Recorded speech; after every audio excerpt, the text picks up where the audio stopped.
यहाँ की धरती को नमन, पुरखों को नमन। हम लोगों ने काफी पहले सुना कि आपके अलीराजपुर में भी आपके अलीराजपुर में भी 15 गांव जा रहे हैं। तो ये जो अलीराजपुर है, ये संविधान के आदेश संख्या 26 1950 और एपीजे अब्दुल कलाम जी के समय संविधान आदेश संख्या 192 192 2003 के तहत ये अनुसूचित क्षेत्र है। तो कलेक्टर की हिम्मत कैसे होगी यहाँ पे खनिज विभाग लाने का? ये खनिज निकालने की हिम्मत कलेक्टर साहब को कैसे हुई? क्योंकि एक बार अनुसूचित क्षेत्र घोषित हो जाता है, वहां पे एमासिक वर्सेस स्टेट ऑफ झारखंड का एक जजमेंट आया, उसमें ये कहा है कि एक बार अनुसूचित क्षेत्र घोषित हो जाता है, इसके बाद राष्ट्रपति स्वयं वहां वैलिड नहीं होते हैं। तो कलेक्टर साहब तुम यहाँ वैलिड कैसे हो? यह सवाल है कि आपका इस शेड्यूल एरिया के अंदर अगर कलेक्टर कहता है कि सरकारी जमीन है या कलेक्टर कहता है कि मेरी जमीन है, तो कलेक्टर साहब सबसे पहले तुम्हारा बाप लाके रखो, ये जमीन किसकी है उसको दे देंगे हम। अगर सरकारी है तो सरकार का बाप लाके दिखा दे, कलेक्टर तेरी है तो तू तेरा बाप दिखा दे, मेरा बाप दिखा दो, ये जमीन किसकी हम बता देंगे। कालांतर में ये जो खेवट हुई है, खेवट मतलब खाली जमीन जो पड़ी रहती है उसका खेवट होता है, और खेवट ही जो शब्द है वो आपका रिवेन्यू में जाकर के खाता नंबर बनता है। तो यहाँ सरकार की जमीन कैसे? और सबसे बड़ी बात यह है कि ये नगर निगम और नगर पालिका नगर पार्षद बना करके ये कह रहा है कि यहाँ पे ग्राम सभा को वैलिड नहीं है। तो संविधान के अनुच्छेद 243 का एम यह कहता है कि जब नगर पालिका नगर निगम का विस्तार नहीं हुआ है तो तुम ये नगर निगम लेकर के कैसे बैठे हो, ये हमें समझ में नहीं आ रहा है। आपका अलीराजपुर हुआ, जोबट हुआ, मेघनगर हुआ, थानला हुआ, पेटलावद हुआ, ये सब में नगर पालिका नगर निगम का विस्तार इन लोगों ने करके रखा है। मतलब संविधान का खुला उल्लंघन कर रहे हैं, कोर्ट का खुला उल्लंघन कर रहे हैं, कोर्ट ऑफ कंटेम्प्ट कर रहे हैं। अगर हम सब लोग मिलकर के इन पे एफआईआर कराएंगे तो कलेक्टर साहब को भी जेल काटनी पड़ेगी। कोर्ट को नहीं मान रहे, क्योंकि कोर्ट ने कहा है कि इस देश का 8% आदिवासी मौलिक है, बाकी विदेशी है। साथ में ये भी कहा है कि आदिवासियों का संरक्षण करना, उनकी भूमि से उनको बेदखल नहीं करना, उनकी रिवाजों का संरक्षण करना सबसे बड़ी देशभक्ति है। तो आप ये कानून ला करके कितने बड़े देशद्रोह का काम कर रहे हैं ये लोग जान नहीं पा रहे हैं। ये जो बार बार हमारे लोग आवाज उठाते हैं और ये लोग आईपीसी और सीआरपीसी लगाने का प्रयास करते हैं, अनुसूचित क्षेत्र में Palla Kashi Vishwanatham versus state of Andhra Pradesh में ये कहा है कि judicial magistrate are not punish to the schedule area. मतलब जो जज साहब है वो भी आदिवासियों को दंड नहीं दे सकते हैं, तो हम लोगों को जेल और जुडिशियल कस्टडी कैसे दे रहे हैं, ये भी बड़ा सवाल है आपके अलीराजपुर में। और Ratan Singh versus state of Andhra Pradesh ने एक बार और कहा है कि CrPC shall not apply to the schedule area. मतलब सीआरपीसी का विस्तार अनुसूचित क्षेत्र है अलीराजपुर में नहीं हुआ है, तो आप आईपीसी तो लगा रहे हो पर सजा कैसे दे रहे हो, ये भी बहुत बड़ा सवाल है आपके अलीराजपुर के अंदर। यहाँ के समाज सेवी और यहाँ के राजनीतिक बड़े बड़े भाई लोग बैठे हैं, ये लोग क्या सिर्फ नींद निकाल रहे हैं? इनको कानून इनका ज्ञान नहीं है क्या? ये नींद निकालने वाला काम बंद कर दीजिए। अलीराजपुर हमारे आदिवासियों का क्षेत्र है और यहाँ पर पे कलेक्टर साहब भी अवैधानिक है। अगर वैधानिक है तो हमें कलेक्टर साहब गैजेट नोटिफिकेशन अर्थात राजपत्र आप दिखाए तो हम मानेंगे कि आप इस ऑफिस में वैलिड हैं। हमारे क्षेत्र में ये जो लोग हैं आपके झाबुआ और अलीराजपुर, तो टोटली अनुसूचित क्षेत्र है, इसमें ये लोग मिशनरी टाइप से घुसते हैं, ये लोग धर्म का एजेंडा लेकर के घुसते हैं, ये लोग फालतू का प्रोपेगेंडा नौकरी लेकर के घुसते हैं कि आपको ये दे देंगे, आप तो भक्त बढ़ जाओ, आप ये बढ़ जाओ।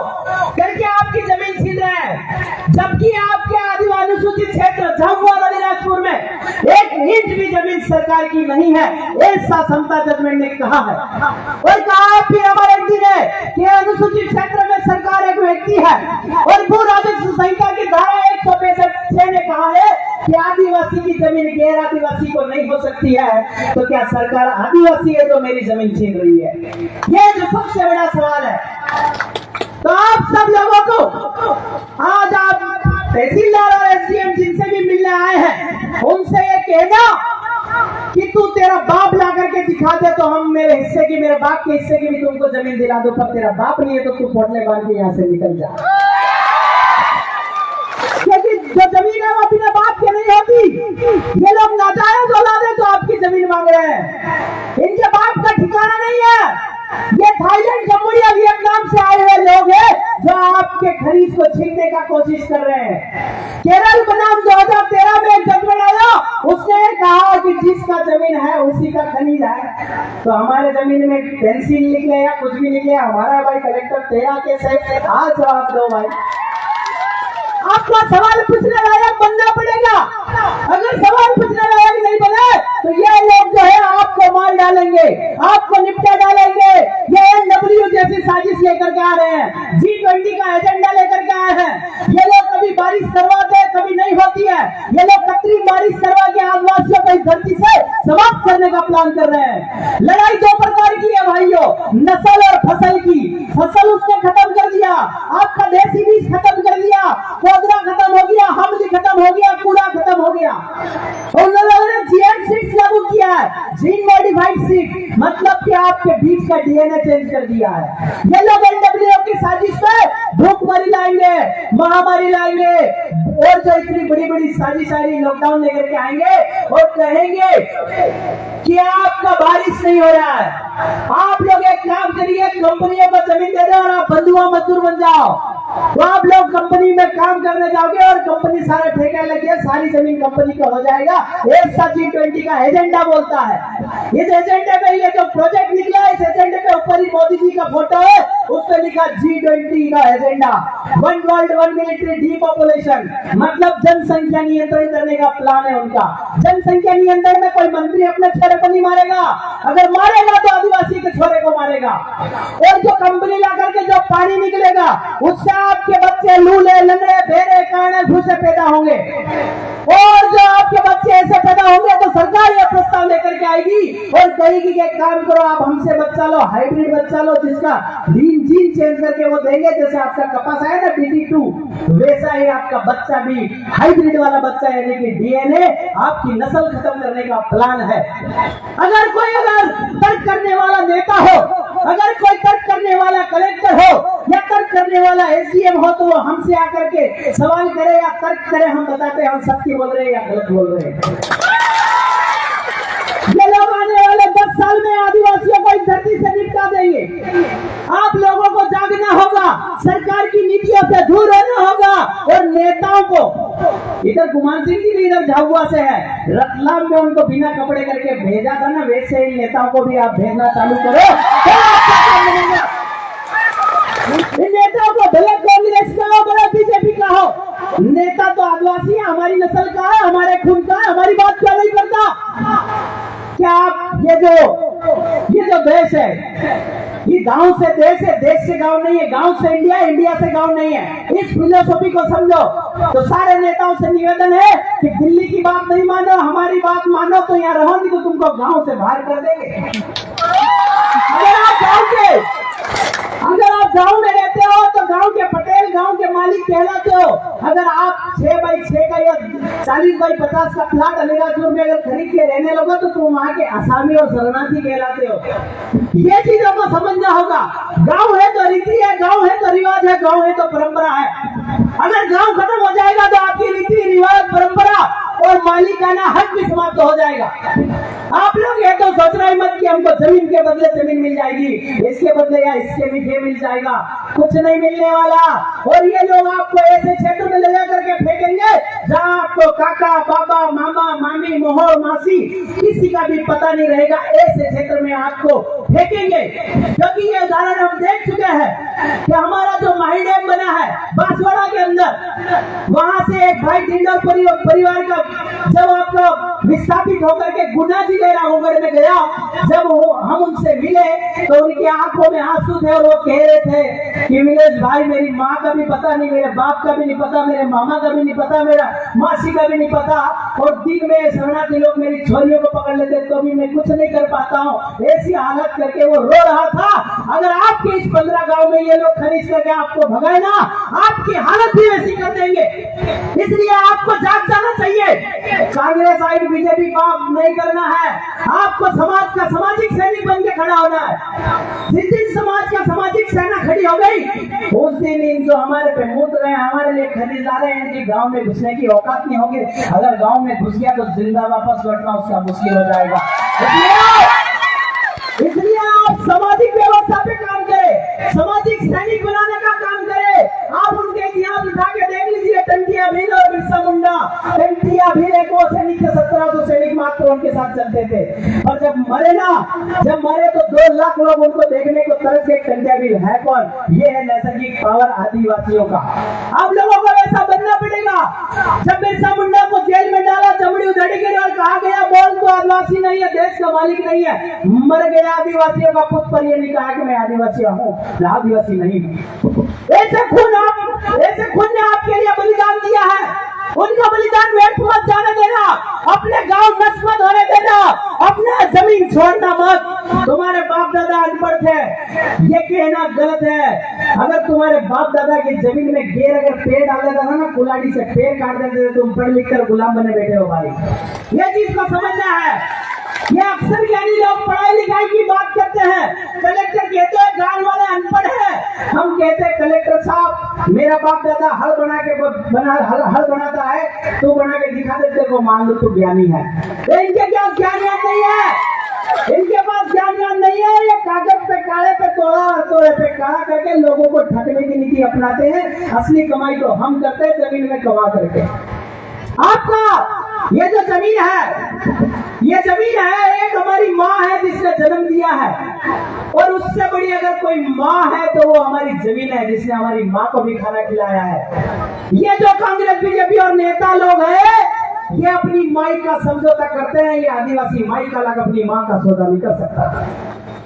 इन लोगों की जो खून में से हो गया है, इन लोगों के डीएनए में सौदागरी हो गई है, इन लोगों ये दलाल बन गए हैं। इन लोगों से एक बार अंतिम बार भी ये निवेदन करते हैं कि आप ऐसा कोई सौदा मत करिए, आप ऐसा कोई दलाली मत करिए कि मेरा आदिवासी समाज मर जाए या मेरा आदिवासी समाज नष्ट हो जाए। जिस आदिवासी समाज के तुम वोट लेकर के दलाली करते हो ना, वो समाज ही नहीं बचोगे तो तुम दलाली या वोट किससे लोगे? आप लोगों को ये चीज समझने की है। और ये लोग धर्म के नाम पे तुमको भड़काते हैं, तो सुनिए, ये सब काली टोपी वाले गैंग है। किस किस की काली टोपी है? शरणार्थियों की भी काली टोपी है, और आपके मौलाना भाई है उनकी भी काली टोपी है, ईसाई भाई है उनकी भी काली टोपी है। ये सब भाई भाई है। असली देश का मालिक तो तन पे धोती और सर पे पगड़ी वाला ही है। देश कालंदर में आप देखोगे जिसके तन पे धोती और सर पे पगड़ी वही आदिवासी है, बाकी सारे विदेशी है। एक सा 5 जनवरी 2011 के जजमेंट में मार्कंडे कांची और ज्ञान सुंदर मिश्रा ने कहा है, अगर किसी को लगता है कि हम गलत बोल रहे हैं तो वो कोर्ट को चैलेंज करे, रिव्यू पिटीशन लगाए। तो ये सारे धर्म के चक्कर में आप नहीं पड़ना है, आपको सिर्फ जमीन के लिए लड़ना है। क्योंकि जमीन से बड़ा कोई धर्म नहीं है, जमीन से बड़ी कोई भक्ति नहीं है, और जमीन से बड़ा कोई भगवान भी नहीं है। इस बात को आपको समझना है। जमीन है तो ही यहाँ पे भगवान है, और जमीन है तो ही यहाँ धर्म है, और जमीन है तो ही यहाँ तुम भक्ति कर सकते हो। जमीन से बड़ी भक्ति, जमीन से बड़ा धर्म और जमीन से बड़ा भगवान कुछ भी नहीं है। इसलिए आप करोड़ों कमाते होंगे, करोड़ों रुपए आपके पास होंगे, करोड़ों आप खा नहीं सकते, खाओगे तो जमीन में उगा हुआ धान ही। इसलिए आप लोग जमीन का सौदा बिल्कुल मत करना। गांव के जो भाई लोग हैं, पटेल है, पुजारा है, वो लोग अगर पुलिस वाले कहते हैं कि या फिर कलेक्टर कहता है कि ये सरकारी जमीन है, तो उसका कहना कि सरकारी जमीन है तो सरकार का बाप लाके मुझे दिखा दे तो मैं जमीन तेरे को दे दूंगा। अगर वो उसका बाप नहीं दिखा पाता तो उसकी काय की जमीन। वन विभाग कहता है कि इधर वन विभाग का जमीन है, इधर से हमने पटेल ने काकड़ खींची कि ये तो ये गांव है, उधर काकड़ खींचा ये तो ये गांव है, तो बीच में जंगलात कहां से आ गया भाई? ये जंगलात वाला जो कॉन्सेप्ट है, वन विभाग वाला जो कॉन्सेप्ट है, ये भी हमारे अनुसूचित क्षेत्र अलीराजपुर में लागू नहीं होता है। तो आप वन विभाग की थोड़ी हमारे ऊपर कैसे लगा रहे हो? अगर कोई लागू होता है तो राजपत्र दिखाए, इनके पास किसी प्रकार का कोई राजपत्र नहीं है। हमने आरटीआई लगा के पूछा कि वन विभाग की जमीन का बाप कौन, तो वो कहता हमें जानकारी नहीं है। तो बिना बाप की जमीन कैसी भाई? सरकारी जमीन जो अनुसूचित क्षेत्र में है वो उसका बाप कौन? तो उनको कलेक्टर कहता है हमको नहीं मालूम। रतलाम कलेक्टर बोलता है कि हमको नहीं मालूम। तो नहीं मालूम तो बिना बाप की जमीन कहां से आई भाई? ये जो है ना बिल्कुल तरीके से, बिल्कुल फैकोलॉजी तरीके से शासन कर रहे हैं, झूठ बोल के शासन कर रहे हैं, बायलैटरल एग्रीमेंट करके शासन कर रहे हैं। इसलिए आपको समझना होगा इधर वन विभाग भी नहीं है, इधर सरकारी जमीन भी नहीं है। हमने गांव में खाली पड़ी जो जमीन है, जिसको तुम सरकारी जमीन बोल रहे हो, वो तो हमने ढांडे चरने के लिए रखी थी, ढूंढने के लिए रखी थी, नाचने के लिए रखी थी, और तुम कह रहे हो सरकारी जमीन। हमारे बाप दादा ने ढांडे चरने के लिए जो जमीन रखी थी वही ये लोग कहते हैं सरकारी जमीन। ऐसा कुछ नहीं है भाइयों, ये जमीन हमारी ही है और इन किसी भी कलेक्टर की नहीं है, किसी की भी एसडीएम की नहीं है। अगर यहाँ कलेक्टर एसडीएम साहब हमारे सामने आए तो हम उनको बता देंगे कि किसकी जमीन है। तो आप सब भाई लोगों से ये निवेदन है कि जमीन की लड़ाई में संगठनवाद, पार्टीवाद, व्यक्तिवाद सबसे ऊपर आकर के लड़ाई लड़ो। समाज मरने वाला है, समाज को ये लोग मारने वाले हैं।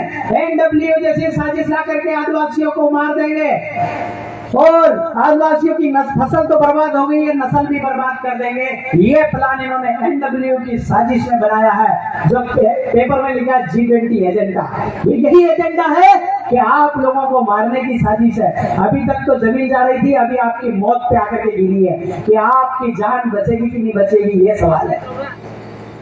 ये लोग जो है आपको मार देंगे और मरने का टाइम आएगा और आप कहेंगे कि जाग जाए, संभव नहीं है। इसलिए जो भाई लोग, जो समाज सेवी भाई लोग, कार्यकर्ता लोग, ये जो युवा लोग आपको बता रहे हैं कि ऐसी साजिशें हो रही है, इन साजिशों को मान करके लड़ने का हिम्मत लाए, बिरसा और टंटिया को पढ़ने की कोशिश करें। हमारे आदिवासी वो लोग थे, हमारे पुरखे वो लोग थे कि गर्दन कटती थी तो गर्दन अलग हो जाती थी, धड़ चलता था। इतने पावरफुल हम लोग हैं, डरने की कोशिश बिल्कुल मत करना। ये लोग जेल में डाल सकते हैं, इससे ज्यादा कुछ नहीं कर सकते हमारा। और जेल तो हम पहले किए थे, जेल तो हमारी पार्ट टाइम गर्लफ्रेंड है, हम डरने वाले नहीं है। हमें गुमान सिंह जी ने जेल में डलवाया था, रतलाम में डलवाया, नहीं माना तो जबलपुर सेंट्रल जेल में करा, पर हमें कोई डर नहीं लगा। हम लोग, हमारा समाज जिंदा रह जाएगा, मरना तो वैसे ही है, मरना तो वैसे ही है। अगर समाज के लिए लड़ते लड़ते मरते हैं तो ये बड़े गर्व की बात होगी। आप सब युवा लोग ये प्रण लेकर के जाए कि जमीन का 1 इंच भी हम किसी को नहीं देंगे। आपका अलीराजपुर और झाबुआ का प्लान कि नगर पालिका और नगर निगम जितनी बनी है वो सब असंवैधानिक है। कोई भी संगठन हो, कोई भी पार्टी हो, आपका पहला मुद्दा यही होना चाहिए कि नगर निगम, नगर पालिका झाबुआ और अलीराजपुर में असंवैधानिक है, इसको तुरंत यहाँ से खत्म करें और ग्राम पंचायत बनवाए। ग्राम पंचायत बन जाएगी तो पैसा एक लागू हो जाएगा, पैसा एक लागू हो जाएगा तो ग्राम सभा वैलिड हो जाएगी और रूढ़ी प्रथा का जो ग्राम सभा है वो भी स्वतः लागू हो जाएगी। ये इसलिए आपका पहला मुद्दा ये होना चाहिए। दूसरा मुद्दा ये है कि ये जो अनुसूचित क्षेत्र है, यहाँ रूढ़िगत ग्राम सभा एग्जिस्ट करती है, तो यह सरकार की एक इंच भी जमीन नहीं है, तो सरकार और कलेक्टर कैसे कह रहे हैं कि मेरी जमीन है? तो जितने भी नेता बैठे हैं, समाज सेवी भाई बैठे हैं, जितने भी संगठन के भाई लोग बैठे हैं, उनका दूसरा मुद्दा यही है कि आपको एक इंच भी जमीन सरकार को नहीं देनी है। जितने भी भवन इधर बने हैं सबसे किराया वसूलो। जितने स्कूल बना है, जितने अस्पताल बना है, जितनी फैक्ट्रियां बना है, वो हमारी जमीन पे बनी है, ना कि सरकार की जमीन पे। जिसकी भी भाई बाप दादा की जमीन पे बना है उनको कहो कि किराया दो हमें। हमें इधर शिक्षा नहीं, हमें जमीन से बड़ा आपका कोई अक्षर ज्ञान नहीं है। ये जो अक्षर ज्ञान है ना, ये फेक है, ये कोलम्बियस सिस्टम है। ये मूर्ख चक्रवर्ती ब्याज पढ़ा करके लोगों को लूटने की नीति सिखाते हैं, हवा में पैसे पैदा करवाते हैं। ये जो आपका भारतीय रिजर्व बैंक का जो मामला है, ये सेंट्रल बैंक का डिजिटल कर रहे हैं। डिजिटल करेंसी क्यों कर रहे हैं लोग? इसीलिए कि रिजर्व बैंक को आपने सोना दिया था, बदले में नोट दिया था। अगर 10 रुपए लेकर के जाओगे तो नोट की सोना आरबीआई को आपको देना पड़ेगा। इसलिए ये लोग आपका डिजिटल करेंसी पे जोर दे रहे हैं। बड़ी बड़ी साजिश है। आपसे कभी रूबरू मिलना होगा तो हमको आप बताएंगे। और बाकी झाबुआ अलीराजपुर में 1 इंच भी जमीन सरकारी नहीं है। अगर कलेक्टर साहब इधर हो तो सुन लो, तुम्हारा बाप ला के रखो तो मैं मेरे बाप की हिस्से की जमीन दे दूंगा, और बिना बाप के हम मत जाना, जिंदा लौट नहीं पाएगा। जोहार, जय बिरसा। और एक भी नेताओं को नहीं छोड़ना है, एक भी नेताओं को नहीं छोड़ना है। हाथ खड़ा करके कहिए, हम 1 इंच भी जमीन सरकार को नहीं देंगे। क्या जमीन सरकारी है? क्या जमीन सरकारी है? न लोकसभा न विधानसभा, न लोकसभा न विधानसभा। जोहार, जय बिरसा। बहुत बहुत धन्यवाद, आपने हमको सुना। और आप भी आदिवासियों की संतानें हैं, डरने का खून बिल्कुल भी नहीं है। धड़ से गर्दनें अलग होगी तो धड़ पैदल पैदल चला था, ये इतिहास आज भी वजूद में है। तो आप डरने की कोशिश मत करना। जेल वाले भी आएंगे, पुलिस वाले भी आएंगे, सीआईडी वाले भी आएंगे। मौत से बड़ी जेल नहीं है और जमीन से बड़ी मौत भी नहीं है, ये बात ध्यान रखना। जोहार।